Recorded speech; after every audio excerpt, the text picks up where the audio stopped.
guys, welcome back to my channel. First of all, I got ready. I feel like a human again. Curled my hair, put on some makeup. So first things first, obviously, is the iPad, and I have the iPad Pro 11-inch, and this one I believe is 2018. They don't make this one anymore because they upgraded it to the newer Pro with the fancier camera. Andy has that one, so he was nice enough to pass this one down to me. I had an iPad before also because I got super into, ooh, is that a fly in here? Where did you come from? Ew. Ooh. I just smacked my iPad on the dresser. Ah! I got super into calligraphy and hand lettering. If you guys been following me for a while, you guys probably remember that. I did sell it before I moved here, so I'm super lucky to have this again and pick back up on my hand lettering and just be able to doodle around. And then this case, nothing fancy, is from Amazon. It's a rose gold case, and you can just fold it towards the back and have it stand like this. But the only thing is, when you stand it up, as you guys can see here, when I FaceTime people, you can only see like the top portion of my face. I got a new stand from Amazon because that case just wasn't working out. I mainly use it like this at all times anyways, where the front is exposed, because I like to draw obviously on the table, and I wanted something to kind of protect the back part, so it just stays open at all times like this. But for other purposes, I bought this one. I think this was like maybe $20, maybe cheaper, maybe 10. It's rose gold. Put your iPad or even iPhone on it, and the best part is you can move it up and down however you want, so that's super cool. Oh, and on the side I have the iPad pencil, the Generation 2. There's a magnet on the side where you could just, or not.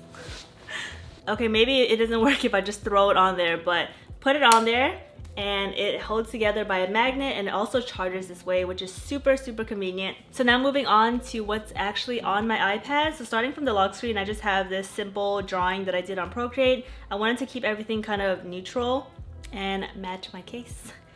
And going into the home screen now, it's the same drawing. I did rearrange all the apps in kind of a rainbow order.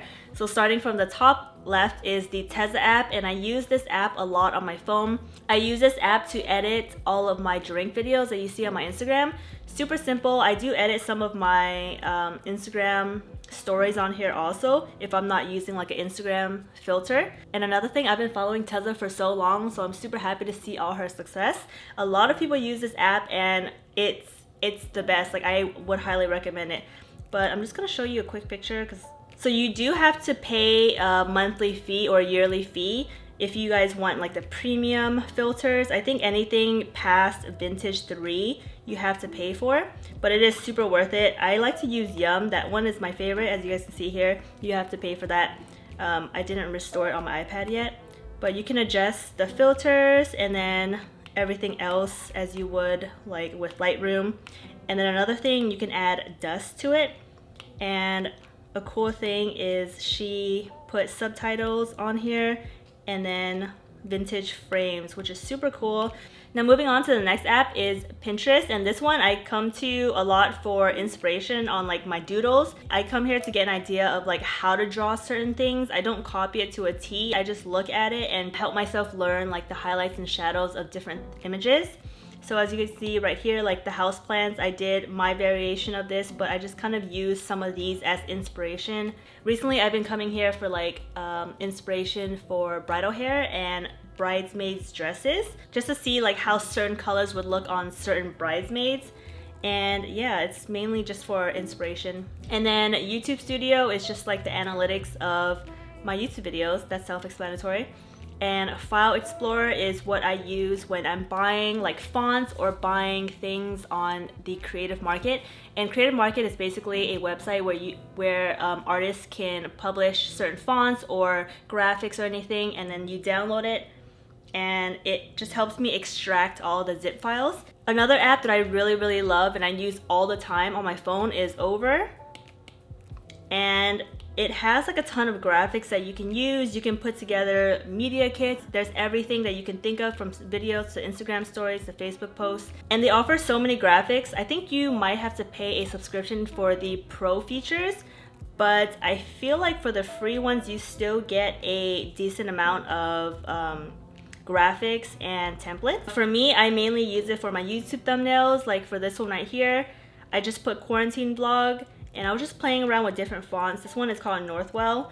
And what I usually like to do with all of my thumbnails is I'll take the text and then I'll click on mask, and then I'll click on the second option right here, which is just a feathering erase tool. And I like to mask out my body so that the text looks like it's behind me, or in this case, in front of me. And that's pretty much what it looks like.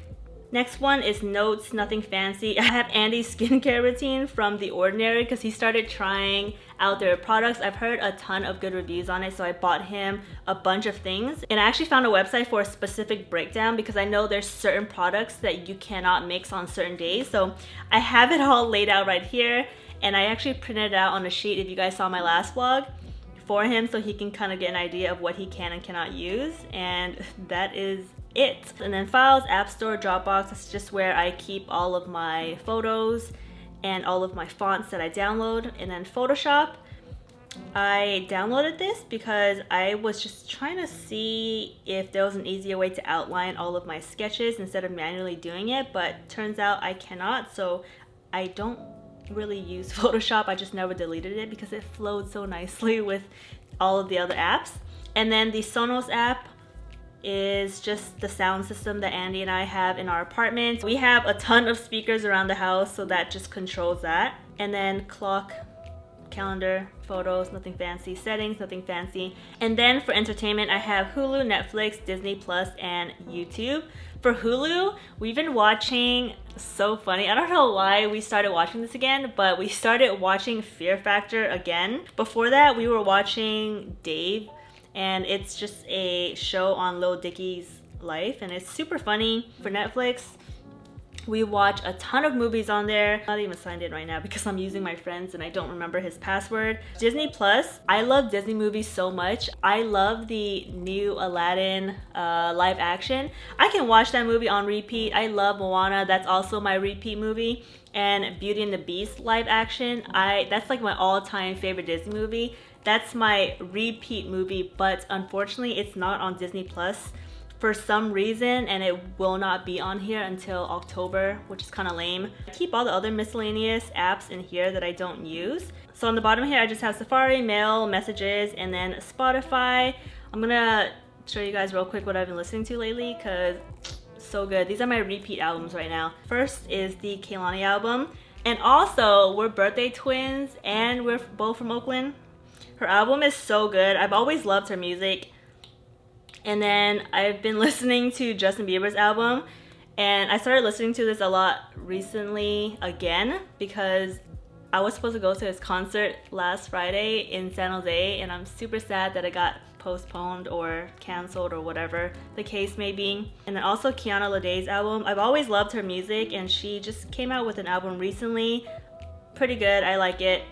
And then Jhené Aiko's album, so good. Ugh, so good, I love it. And then Alina Baraz, ooh, also another fire album. I love Alina so much, whew, my heart. I think that's it. Those are my top 5 albums that I've been listening to lately. So if you guys have not listened to it, girl, do yourself a favor, listen to it. And then last but not least is Procreate, which is the whole reason that I would even need an iPad in the first place. It's basically an app where you can doodle and animate and draw and just do whatever you want. So when you first open it, ooh, it's a hot mess. Right here on the top left is my background that I was doing. And then this one is Andy's skincare that I was talking to you guys about earlier. And another cool thing is you don't have to draw everything on here. You can put text if you wanted to. You just have to click on this wrench up here and then just put add text. And then for my stickers, this one I actually started doing yesterday. This is my backing to my sticker. I just put coffee and tea essentials, and I'm just gonna change it every time I do a different sticker pack. As you guys can see here, this is what the sticker packs looks like when they're all printed out. This is another thing that I've been doodling. Like I said, I was getting my inspiration from Pinterest and also houseplants that we have at home. But just to give you guys a quick rundown of how my sketches usually come to life, let me show you this one. So these are all the layers that I created. So the first thing I usually do is sketch it out, and I use the Procreate pencil right here, which is a free brush that comes with Procreate. and then I just kind of sketched everything out and got an idea of how like I wanted the plant to be. After that, I took the monoline brush and then I traced over it with the colors that I wanted to use. So I drew a pink pot and I filled it in. I don't know why it's smaller. I think I resized it.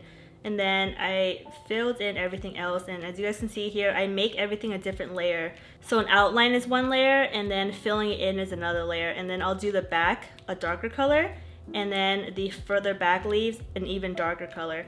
And then I just uncheck that sketch, and then I outline it with the hard airbrush tool right here. This is just to have kind of like an outline for when I cut out my stickers. So that is the process for every single one of these. And then last thing I'll show you is actually my YouTube folders. And in here I have all of my YouTube titles. And I'm gonna show you guys a quick tutorial of how I do my animations. So don't mind all of these. These are just kind of like different layers that I created that I'm not using. I'll take the chalk brush, that one's my favorite.